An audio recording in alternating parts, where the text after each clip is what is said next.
John recently read The Psychology of Money by Morgan Housel and found it to be a valuable guide for developing a deeper understanding of his relationship with money.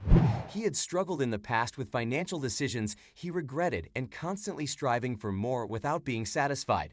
But this book helped him to gain a better perspective on his personal finances. The book is divided into 10 chapters, each examining a different aspect of the human side of finance. Housel starts by emphasizing that there's no one right way to think about money.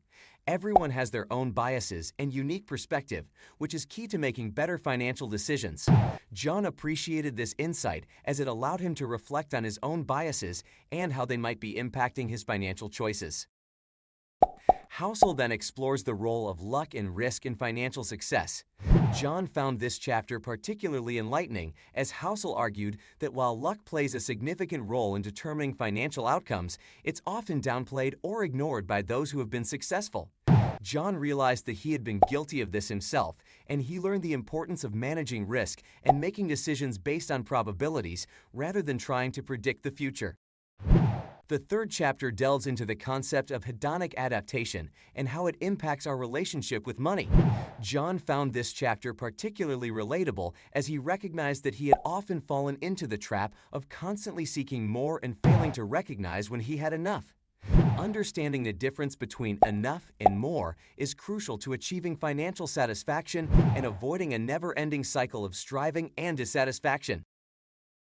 In the fourth chapter, Housel explains the power of compounding and the importance of starting early and being patient to reap its benefits.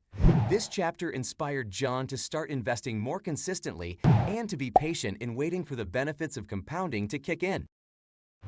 The difference between getting wealthy and staying wealthy is the focus of the fifth chapter. John realized that he had often focused more on getting wealthy than staying wealthy and learned the importance of humility, patience, and the ability to avoid big mistakes. Housel uses the concept of tail events to illustrate the importance of being prepared for the unexpected in Chapter 6. This chapter helped John to recognize the importance of having an emergency fund and being prepared for unexpected expenses. In Chapter 7, Housel explores the idea of financial freedom and what it means to different people. John realized that financial freedom isn't just about having a certain amount of money or retiring early. It's about having the freedom to make choices and live the life you want without being constrained by financial concerns. The man in the car paradox is discussed in Chapter 8. John found this chapter particularly insightful as he realized that he had often judged his own financial success based on his immediate surroundings, rather than his broader context. He learned the importance of considering the broader context of his life when making financial decisions and avoiding comparisons with others.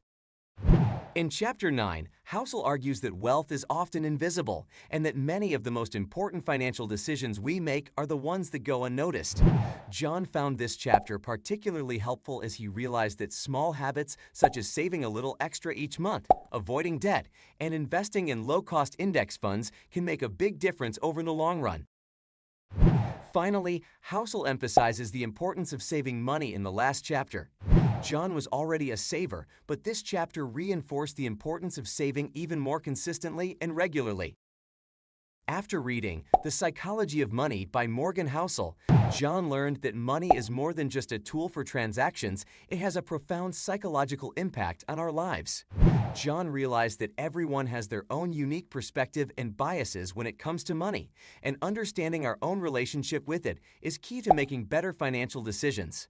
The book taught John about the power of compounding, the importance of managing risk, and the need to prepare for unexpected events. John also learned about the concept of financial freedom, which is not just about having a certain amount of money or retiring early, but about having the freedom to make choices and live the life we want.